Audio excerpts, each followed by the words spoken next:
So the next question I want to ask, which is building off your observation, is what are the percentages in the church? And I can't answer that, but that's the question I want you to go back with. To start looking at your churches, and forgive me, maybe I've gotten too cynical. I do not believe that any of our churches are 45% single.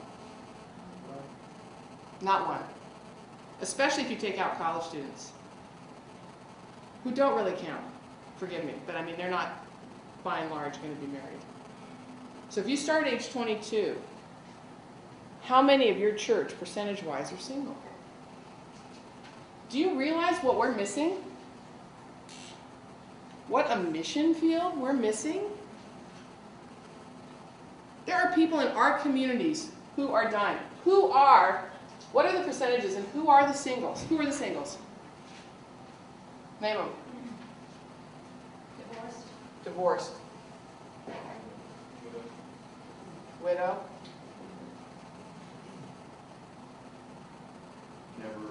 Never married.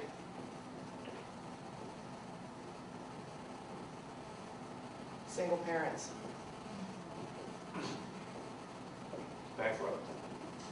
Bankrupt? Yeah, maybe. It's time to stop, But because this has got components to it that are tricky for us, are we welcoming them? Are we welcome divorced, widowed, never married, single parents? When we put on a parenting event, do we assume that both parents are going to come? Do we provide child care so that a single parent could come? Do we even talk to single parents? Start paying attention to the vocabulary that we use in communicating our announcements. Around Valentine's Day, some of my favorite times. Yeah. And it's not because I'm some bitter person. I mean, I should have said this at the very beginning of the video. I am very happy. I have a great life. I am not a bitter single person. I've had bitter moments in my singleness, but I have a wonderful life. I haven't met anyone I want to marry, so I'm not married. But I will start with giving you 6 unrelated statements about singleness for me. This is my personal experience. So I gave you my really professional data in the first round that I got all off the internet. This is just me, all right? I walk in to every social event and take an inventory of how many people, other single people, are there. Do married people do that? I walk into every social event and take an inventory as to how many other single people are there. Why do you think I do that? Because I'm the minority. When you're the minority, you always look for someone like you. Whatever you are, ethnic minority, social minority, whatever. You look for others like you.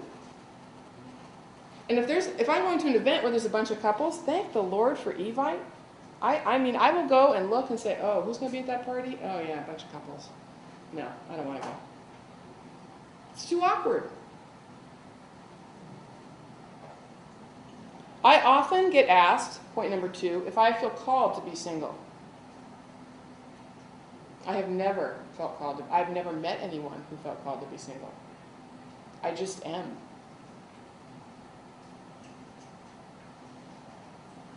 And, you know, I mean, I used to have high school students ask, why aren't you married? I'd be like, good question. I don't know. I think I'm pretty great. But I've never met anyone who felt called to it. Now, part of that is my faith tradition. I'm not around, you know, we don't have monks and nuns and things like that. But anyway, I don't feel called to it. As I said earlier, I mentioned, keep tab of how many illustrations in a weekly sermon are about being married and kids. And also keep tab of how many illustrations are made about roommates, about singleness, just about other life experiences that maybe that pastor does not have. And they just have learned how to talk about other people's life experiences. 4th observation, I was once told by a friend, who I use the term loosely, that I priced myself out of the market when I went to seminary. that one of the reasons I'm not married is because I went to seminary. Because I don't know, I guess I got too intelligent. I don't know. Fifth one, married friends whom I used to vacation with when they were single no longer invite me on vacation. For some reason, married people only vacation with other married people. I mean, their kids are there, it's groups. They'll invite other married friends to go, but I don't even get invited anymore. And I haven't had the guts to really ask them, why does that happen? Because one of the hardest things about being single, honestly, is vacation. Where do you go? What do you do? Who do you go with? I've gone with married friends, and sometimes they call their spouse a lot. So it's not like I'm saying that's the solution, but they're kind of lonely, and they end up feeling sorry for me a little bit. Kind of what you spoke to earlier about the benefit of being single. I've been told frequently that one of the benefits of being single is that I'm more mobile. And I would actually disagree with that. Because if I go anywhere, I go by myself. So I was like, you're more mobile, you can go to the mission field, Kelly, you're single. It would be cheaper, you wouldn't have to raise as much money. I would also go by myself. Whereas I have friends who've gone to the mission field and their whole family gets to go, and they have their intact community with them. So I see some benefits. I definitely see what you're talking about in terms of the role and how that works as a spouse and a wife. But as a single person in terms of mobility and ministry, I think there's some misunderstandings about how singles and marrieds are deployed into ministry. It is very lonely being a single pastor because you have no one to talk to about the confidential things at church.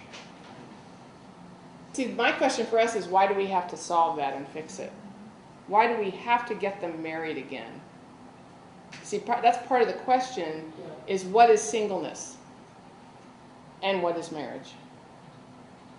And as it was said earlier, it's a different world. We've got to figure out what it's going to mean to live in community. What it's going to mean to be the church. Now, I do believe that one of our big problems, I said earlier, is the divorce culture. I think the other issue, which is a completely different topic that I can't get onto, is I think we are completely broken in terms of understanding what love is. We have no idea. We live in a world that certainly doesn't know what love is. We use language. English is so inadequate when it comes to describing love. Greek has 4 words. We have 1. And if we understood agape love, and kind of what you were saying earlier, that we use these analogies about marriage that don't make sense to people anymore, we need to come up with new ways to describe and break down what love is for people, because, wow, they don't know. And if we understood what covenant love is, what unconditional love, which is love that exists because of the nature of the lover, not the beloved. Right? God cannot love us any more or any less than he already does. Do we love others that way? Again, I got this online. So I hope it prompts, again, good discussion. This would be the first thing I would encourage you to do when you go home, is to take this article, read it with some people, and discuss it. What exactly does the Bible say about singleness? Should everyone yearn to be married? At times in the church, it might seem like the answer to the latter question is a resounding of course. But of course, it's not that simple. In fact, according to Albert Shee from Discipleship Journal, in the United States, the increasing percentage of single people is a relatively new phenomenon. At the beginning of the 20th century, about 95% of the adult population in America was married. Life expectancy in 1900 was 47 years, and most people married in their teens. Divorce was nearly unheard of, and those who were widowed remarried quickly. So for the most part, being an adult was synonymous with being married. Being single was by far the exception. As a result, most churches spent most of their time and resources ministering to the needs of married couples and families. At the end of the century, however, the landscape is quite different. Now nearly half of the adult population is unmarried. About 45% of today's adults have never married or are divorced, widowed, or separated. 1 in 4 adults has never married. People are staying single longer. No-fault divorce laws are available in every state. and rising life expectancies mean that widows and widowers often remain unmarried longer after the death of a spouse. Currently, the average age, women are outliving men by 10 to 15 years. Start factoring what that's going to look like.